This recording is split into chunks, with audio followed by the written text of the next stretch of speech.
Hi guys, this is Yash, and have you ever come across situations where you just want to change the color of that shirt in your picture? Or maybe the client has asked you to make one more option with a blue visiting card instead of a red one.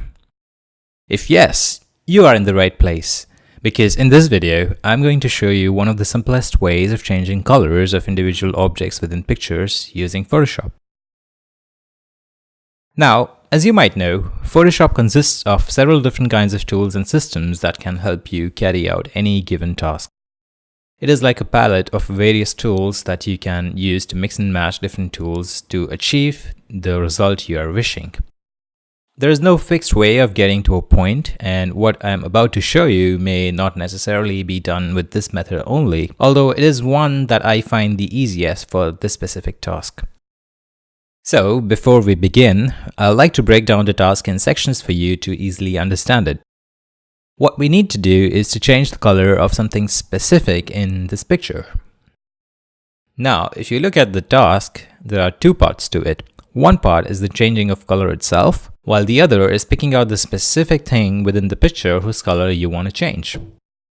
So there are several ways to pick or select an object, and there are several ways to change the color of that object. And we are going to use the Hue Saturation method that will help us carry out both the parts at the same time. So I'll first start Photoshop and drag and drop my image. As a side note, by default, anything you open in an empty Photoshop file is assigned layer 0 and is locked.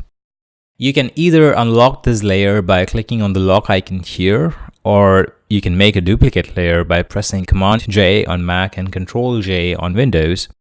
In general, it is always nice to make a duplicate layer before you carry out any task, just so that you have an older version, just in case if anything goes wrong. Photoshop does have an inbuilt history system that you can revert back to for this purpose, but I personally find duplicating layers way easier. Now that you have a duplicated layer, what we need to do is to change the color of this car from red to blue. Now, to access Hue Saturation, you need to go to Image, Adjustments, and Hue Saturation. Or simply press Command U or Control U, which will open up a dialog box with different sliders.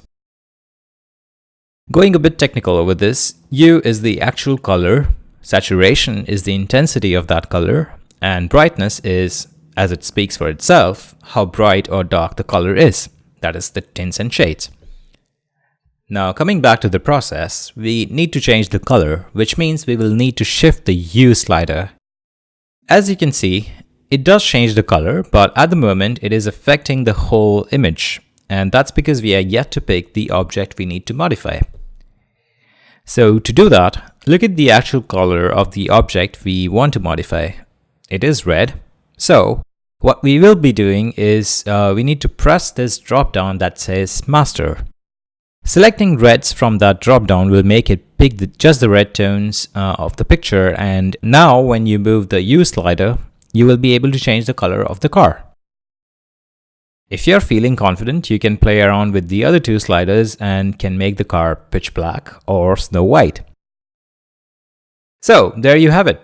It is the Hue Saturation method of changing colors of individual objects within pictures.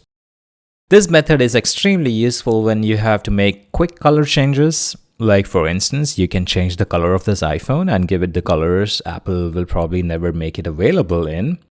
But this method has some limitations. For instance, it doesn't work with this image because picking out the reds also selects the red tones in the soil and the plants in the background. And so I'll be teaching you how to solve these kind of problems in my next tutorial. So stay tuned for that. I hope you enjoyed this video and learned something out of it.